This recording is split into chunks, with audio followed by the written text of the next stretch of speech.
Perkenalkan, nama aku Florencia Januarianti dari SMA Negeri 3 Palangkaraya, kelas 11. Di video kali ini, aku akan menjelaskan materi sejarah yang berjudul Strategi Bangsa Indonesia dalam Menghadapi Jepang. Kira-kira teman tahu nggak sih kalau misalnya Indonesia itu memiliki dua strategi loh dalam menghadapi Jepang. Yang pertama ada strategi kooperatif, yang kedua ada strategi perlawanan. Nah, teman-teman penasaran nggak sih apa itu strategi kooperatif? Sini biar aku jelasin. Strategi kooperatif adalah metode atau pendekatan yang mengutamakan kerjasama antar pihak untuk mencapai tujuan bersama yang saling menguntungkan. Konsep ini digunakan dalam berbagai bidang, mulai dari pendidikan hingga manajemen bisnis dan sejarah. Strategi kedua adalah strategi perlawanan. Yang pertama, perlawanan rakyat Aceh. Perlawanan rakyat Aceh dilatar belakangi oleh kebijakan Seikerei yang diterapkan pemerintah Jepang. Perlawanan rakyat Aceh terhadap Jepang dipimpin oleh para ulama. Teman-teman tahu gak sih ada 4 jalan perlawanan rakyat Aceh terhadap Jepang?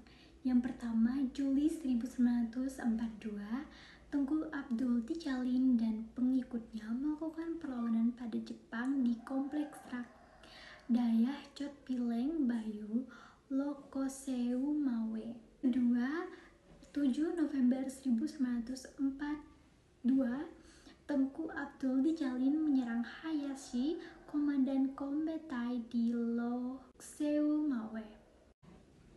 Yang keempat ataupun yang terakhir, 13 November 1942, Tengku Abdul Ticalin dan pengikutnya melarikan diri ke Blanggampong Tongoh dan berhasil ditumpas pasukan Jepang. Lalu yang kedua ada perlawanan rakyat Singaparna. Kebijakan Seikerei yang diterapkan oleh pemerintah Jepang turut memicu perlawanan rakyat Singaparna loh. Selain kebijakan Seikerei, rakyat Singaparna tidak setuju terhadap kebijakan pengerahan Romusa. Oleh karena itu, rakyat Singaparna di bawah pimpinan KH Zainal Mustafat melakukan perlawanan terhadap Jepang. Ada 3 jalannya perlawanan rakyat Singaparna terhadap Jepang.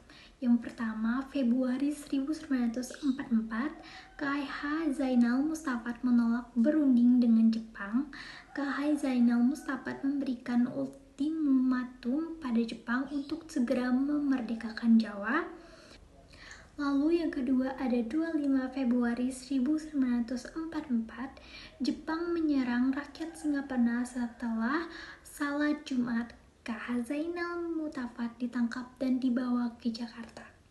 Yang terakhir ada 25 Maret 1944, KH Zainal Mustafat dan 17 pengikutnya dijatuhi hukuman mati oleh Jepang. Peristiwa ini menandai berakhirnya perlawanan rakyat Singaparna terhadap Jepang. Perlawanan berikutnya ada perlawanan rakyat Kalimantan. Perlawanan rakyat Kalimantan dilatar belakangi oleh penindasan Jepang terhadap penduduk lokal. Jepang juga merekrut penduduk lokal sebagai mata-mata untuk keperluan pendudukan Jepang di wilayah Kalimantan. Perlawanan dipimpin oleh Pang Suma, seorang pemimpin Dayak yang memiliki pengaruh di daerah Tayang Meliau. Pada 15 Oktober 1943, Pasuma dan pengikutnya melakukan perang gerilya terhadap Jepang. Perang gerilya diterapkan untuk mengganggu aktivitas pemerintah Jepang di Kalimantan. Pasuma memanfaatkan keunggulan kondisi alam yang ada di Kalimantan seperti hutan belantara dan sungai-sungai besar yang ada di Kalimantan. Namun sayangnya perlawanan Pasuma dapat dipadamkan karena ada seorang mata-mata yang memberikan informasi kepada pihak Jepang pada Juli 1945. Itu terjadi pertempuran terbuka antara Jepang dan masyarakat Dayak. Namun sayangnya di pertempuran ini Pasuma meninggal karena ditembak oleh tentara Jepang. Lalu perlawanan berikutnya adalah perlawanan rakyat Papua. Perlawanan rakyat Papua terhadap Jepang dilakukan di beberapa daerah. Yang pertama daerah Biak, yang selatan. Yang ketiga ada Sarmi. Yang pertama itu ada Biak. Dilakukan melalui gerakan Koreri di bawah pimpinan L. Rumkorem pada 1943. Dilatar belakangi oleh penderitaan rakyat akibat penyiksaan tentara Jepang. Rakyat Biak melakukan perlawanan dengan memanfaatkan benteng alam Papua dan senjata tradisional. Lalu yang kedua ada Yapen Selatan, dipimpin oleh Nimrun, dilatar belakangi penderitaan rakyat akibat penyiksaan tentara Jepang. Pasukan Nimrun mendapat suplai persenjataan dari pihak sekutu. Nimrun ditangkap oleh Jepang, melanjutkan perlawanan dilakukan oleh Silas Papare. Lalu berikutnya ada Sarmi. Dilakukan pada 1944, dilatar belakangi oleh penderitaan rakyat akibat kebijakan Romusa. Diperkirakan sebanyak 2.119 tentara Jepang berhasil ditaklukkan oleh rakyat Papua. Lalu perlawanan berikutnya adalah perlawanan rakyat Indramayu. Indramayu merupakan salah satu wilayah yang menjadi titik perlawanan terhadap rakyat Jepang. Perlawanan ini diterapkan oleh petani. Perlawanan ini dilatar belakangi oleh dua faktor.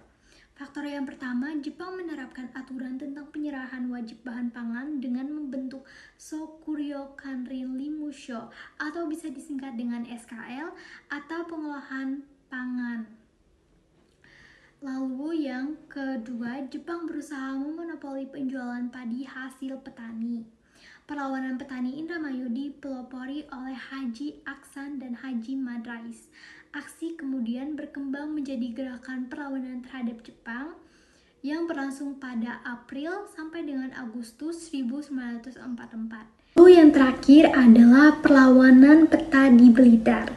Perlawanan peta di Blitar dilatar belakangi oleh berita tentang penderitaan yang dialami oleh petani yang dipaksa menjual hasil panen kepada Kumagai dengan jumlah melebihi kuota.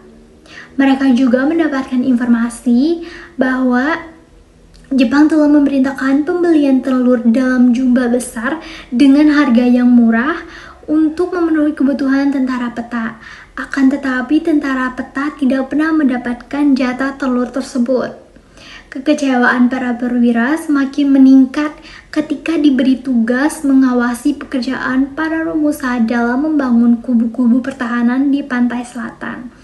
Kondisi ini memicu para perwira peta melakukan perlawanan. Perlawanan para perwira peta terhadap Jepang dipimpin oleh Supriyadi sejak pertengahan September 1944. Supriyadi sering mengadakan rapat rahasia bersama Muradi, Halir Makudijojo, dan Sunanto. Mereka sering mengadakan rapat-rapat rahasia untuk menyusun strategi penyerangan. Dalam perkembangannya, pada 13 Februari 1945, Supriyadi baru dapat meyakinkan para perwira peta lainnya untuk turut bergabung dalam gerakan perlawanan. Pada 29 Februari 1945, tentara peta mulai mempersenjatai diri dengan mortir, senapan, mesin, dan granat. Mereka menyerang beberapa pos penjaga Jepang di Blitar untuk menghadapi gempura peta. Pasukan Jepang membangun benteng pertahanan. Meskipun pihak Jepang mendatangkan pasukan tambahan, mereka tidak berani melakukan gempura secara masif terhadap pasukan peta. Beberapa tokoh pejuang peta seperti Muradi, Dr. Ismail Suprayono, Halir Mangkudijojo, Sunanto, dan Sudarno dihukum mati. Sementara itu, Supriyadi tidak diketahui nasibnya pasca perlawanan tersebut.